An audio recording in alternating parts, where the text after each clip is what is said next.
playing the worst team or the best team, if he's not ready, it doesn't make any sense. I feel like they think he's ready.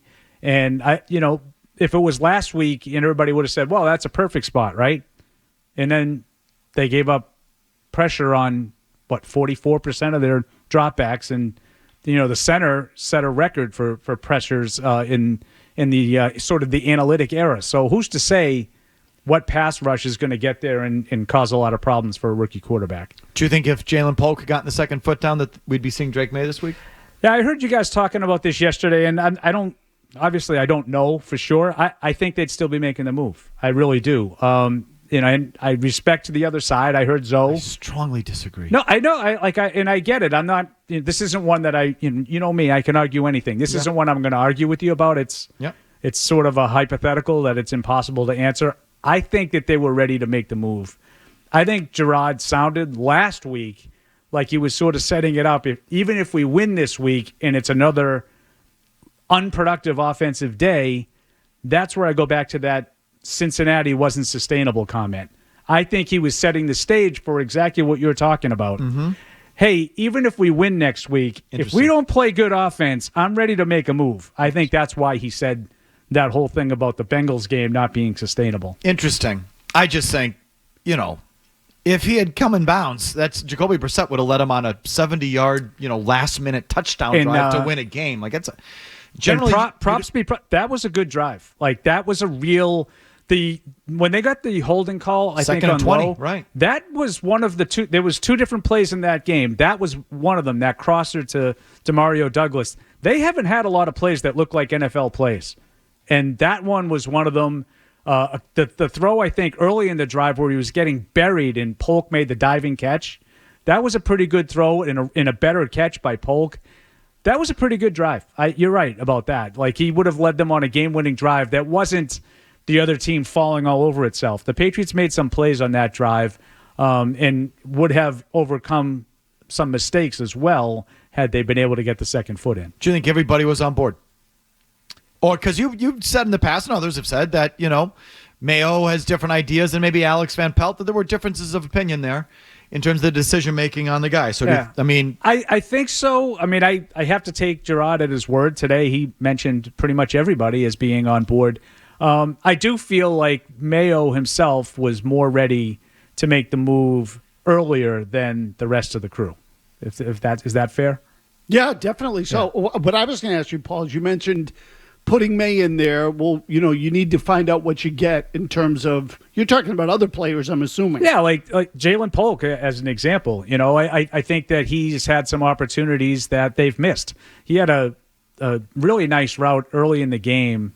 It's like a little corner route, kind of a flag toward the sideline. He's about 3 steps behind everybody, and the ball just did, overthrown. I remember the play. So I think they've had some. I'm not telling you that the offense is leaving a lot of points on the field. It's not.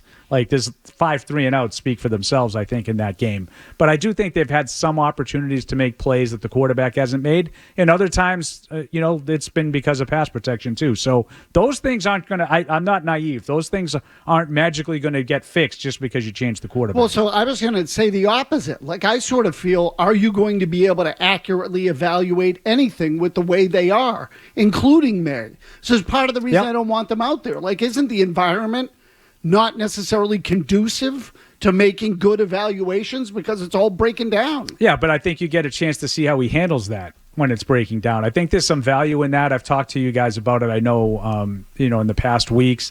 I think, there's a lot of guys that are talented in that league. And, I think one guy that we pick on a lot is Jerod Goff, right?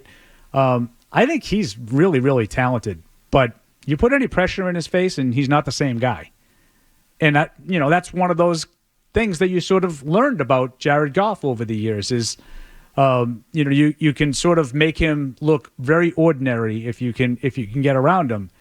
I think what separates the great ones is their ability to play under adverse circumstances. And I think there's value in it's not going to be perfect for May. I'm not naive. It's, like I said, I don't think he's going to go out there and all of a sudden they're not going to give up any pressures. And he's going to run his way out of all the pressure. He'll probably run for a first down or two that Brissett wouldn't have been able to. But what I'm more interested in, what does he do when it sort of sets up and there's an opportunity to make a regular play from the pocket or otherwise, where you can throw the ball on 3rd and 8 and see if they can move the chains. All right, you want to talk some Drake Maye, Patriots football with Paul Perillo? By all means, 617-779-0985. Paul, how do you think they're going to play offensively? Do you think they're going to have something specifically for Maye, or is he going to just slot into what Brissett was doing in that offense? Yeah, I think maybe a little bit of both. I don't think the offense is going to change dramatically in terms of their approach. I think they still want to run the ball, first, quote unquote. But we were talking about this on our show a little bit with Patriots Unfiltered. I think that maybe you see him in the shotgun more than when they want to run the ball. And you brought up Evan earlier. Evan talked about this with us a little bit. Maybe some pistol formations instead of Maye being under center to run the ball. I hate the pistol. Yeah, you hate everything. You hate talent. It's true, but I don't know what you're laughing at. You're the only one who hates more things than he does. I like Cliff He's all offended. I like Cliff Kingsbury in that kind of offense. I got no problem with that. I hate college offenses. I hate it. Yeah, I think that from a comfort standpoint, I think that that's where Maye's a little bit more comfortable running the ball. Some of those formations. So I wouldn't be surprised to see that change.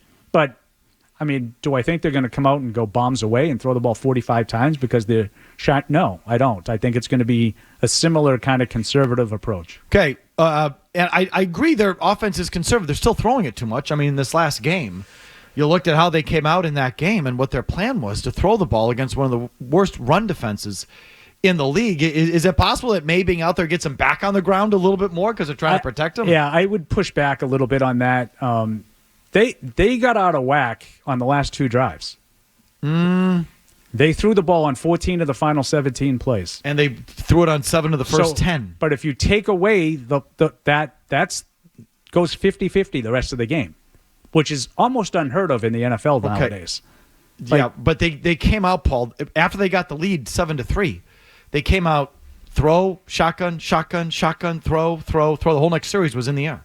So a series you're talking about? Yeah. Well, so they went 3 and out. Well, no, because they had 5 3 and outs. Well, I'm not sure if that was a 3 and out. There might have been a penalty in there. It might be 4. Right. And I also think a lot of their runs were called back for holding penalties. Okay. So those don't count. But that right there is the perfect spot. They're up 7-3.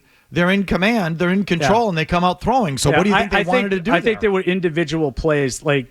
They come out in the first play of the game, and I think they ran for 6-7 yards or something like that. And then went pass. Then went throw, and they got sacked both times. That obviously, you're not expecting a second and short to take a sack. Like, you're thinking you're going to make a play there. I kind of like that approach. You get sacked, now you have to throw. Not with them, I don't. And it's the same thing. You come out on 1st and 10, and you run the ball and get a holding penalty. Now it's 1st and 20. Well, I'm not going to run 3 times for a first down. So you're defending their game plan. No, I don't think the game plan was as out of whack as you're making it out to be. I thought we asked for Lazar. Lazar actually brings the heat. I'm just telling you. As opposed to this. And I'm telling you what happened. They threw the ball on 14 of the last 17 plays of the game. I'm just teasing when they were losing. I'm just teasing you. Like, now it's 4 minutes left in the game. I'm down by a touchdown. I need to throw the ball. Now, here's one thing I'll give you. How about 1st and 10 at the 12 with 3 timeouts and a $1:12 left? I was just about to say that. Thank you. Said 1st and 10 from the 12-yard line. I got all 3 timeouts. I can do anything I want. They chose to throw it all 4 times. That's a worthy second guess. And I'm not telling you every play. The end of the first half was inexcusable. You want some heat? Thank you. The end of the first half is inexcusable. You run for 8 yards on 1st down from the 5 out to the 13 or whatever it was. Pass. And you go pass, not just pass, Mike. You throw 2 of the longest passes you've attempted all season. Like, that was absurd. It was an absurd call to begin with to take a shot. The idea on that possession should have been Jerod should have gone to Alex Van Pelt and said, we need to ensure that this is the last possession of the half.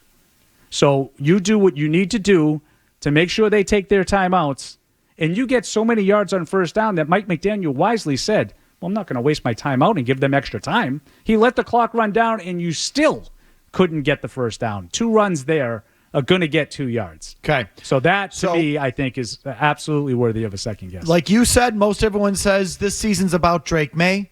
I don't know why this season also isn't about Jerod Mayo and the coaching staff. I don't get why there's not the same microscope put on them as the player. And it should be. So I want to find out this year because, again, unless Drake Maye is Peyton Manning, he's going to need help. He's going to need a good roster. He's going to need good coaching. Most guys do. So what do they have as a coaching staff?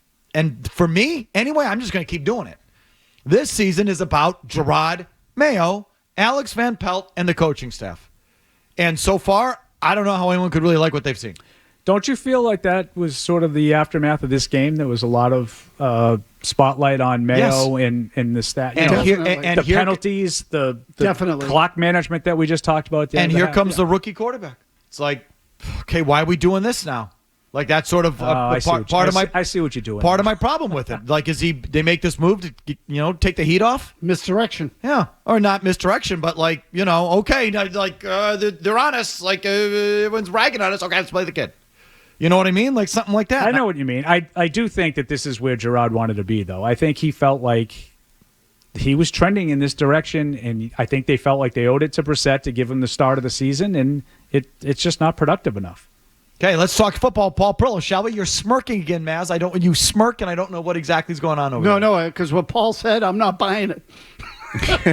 You're not buying that May was trending up at the end of training camp? I'm buying that he was trending that way. I don't think that they would have made this move independent of the outcome of that game. I don't. Well, I didn't say I was. I said I wouldn't argue that. It's something that didn't happen. They lost. I don't have any faith in them, Paul. I can't tell you what you or your coworkers. I learned from a great talk show host sitting to my right that I can't predict the future. I don't know what would have happened if they had won the game. That's right. So we're all supposing. I think if the coaches were better, they'd be able to execute their plan. In other words, tread water, win games, go slow with Drake Maye. If they were better at their jobs, the team would be 3-2, and there wouldn't be the pressure to play Drake Maye, and they wouldn't be playing him. But they're not good enough to execute their own plan. That's where I kind of think we're at. A little bit of a panic move. If you like that clip, check out more videos from Felger and Mazz here. For more Patriots analysis and opinion, hit this playlist. And for all the latest from the Sports Hub, download the app at 985thesportshub.com.